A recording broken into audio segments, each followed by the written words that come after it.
Қайырлы күн, достар. Бүгін мен сіздермен жолбарыс туралы қызықты мәліметтермен бөлісетін боламын. Жолбарыс әлемдегі ең танымал жыртқыш аңдардың бірі. Жануар әлемінің көрікті және қорқынышты өкілі туралы көпшілік білмейтін фактілермен таныс боласыңыздар. Соңғы 100 жылда жолбарыстардың саны 100 мыңнан 4 мыңға дейін азайып қалды. Оның табанның бір соққысы аюды өлтіруі мүмкін. Сондай-ақ бұл жануардың тістері сүйектері сындыруға шамасы жетеді.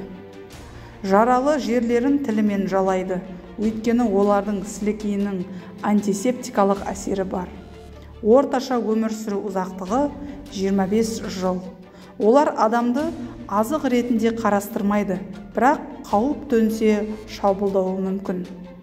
Аяғындағы күштің көп болғаны соншалық, бұл аң 6 метр қашықтыққа дейін секіре алады.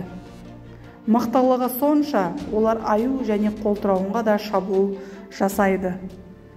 Ол 15-20 күн бойы аш болып жүре алады.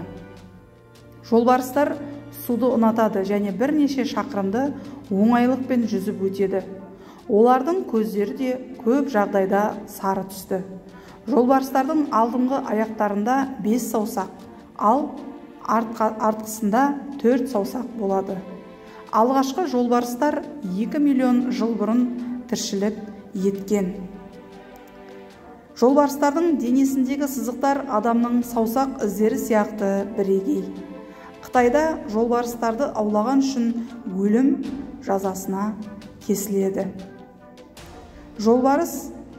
Жолбарыстардың көздері түнгі уақытта адамнан 6 есе жақсы көреді.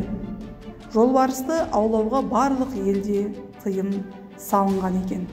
Қазіргі уақытта бұл жыртқыштардың 6 түрі қалды: Амур, Үнді Қытай, Оңтүстік Қытай, Бенгал, Суматра және Малай жолбарыстары.